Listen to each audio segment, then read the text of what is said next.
বাঙালির ১২ মাসে ১৩ পার্বণ কিন্তু শুরু হয়ে যায় এই বৈশাখ মাস থেকেই। আর পার্বণ মানেই আমাদের কাছে নিরামিষের একটা ব্যাপার থেকেই যায়। আজকের এই রেসিপিটা নিরামিষের দিনে দাঁড়িয়ে কিন্তু দুর্দান্ত। একটা বাটিতে ২ চামচ মতন টক দই নিয়ে তার মধ্যে ১ চামচ আদা বাটা, ১ চামচ ধনে গুঁড়ো, ১ চামচ জিরে গুঁড়ো, হাফ চামচ মতন একটু ঝাল লঙ্কার গুঁড়ো, পরিমাণ মতো নুন হলুদ দিয়ে একটু মিশিয়ে রেখে দিলাম। মশলা বলতে কিন্তু আমার এইটাই, আর কিছু লাগবে না। আর তার আগেই এঁচোড়টা আমি এখানে ভাপাতে দিয়ে দিয়েছিলাম, একটু নুন হলুদ দিয়ে ভাপিয়ে রেখে দিয়েছি। এখনকার এঁচোড় খুব বেশি সেদ্ধ করতে টাইম লাগে না, সরাসরি চলে যাচ্ছে রান্নায়। একটু সর্ষের তেল দিয়েছি পরিমাণ মতন রান্না অনুযায়ী, তার মধ্যে গোটা গরম মশলা, জিরে, তেজপাতা, ফোড়ন দিয়ে দিয়েছি। ফোড়ন থেকে সুন্দর একটা গন্ধ বেরোলে যে দইয়ের পেস্টটা ছিল, যার মধ্যে মশলা টশলা সব দিয়ে রেখে দিয়েছিলাম, সেটাকে দিয়ে দিলাম আর সামান্য একটু জল দিয়ে দিলাম। দিয়ে মশলাটাকে খুব সুন্দর করে কষিয়ে নেবো, মোটামুটি তেল ছেড়ে না আসা পর্যন্ত।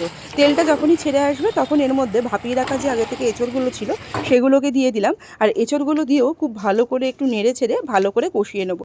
এঁচড়টা খুব সুন্দর করে ভালো করে কষানো হয়ে গেলে আগে থেকে সেদ্ধ করে রাখা ছোলার ডাল এর মধ্যে দিয়ে দিচ্ছি।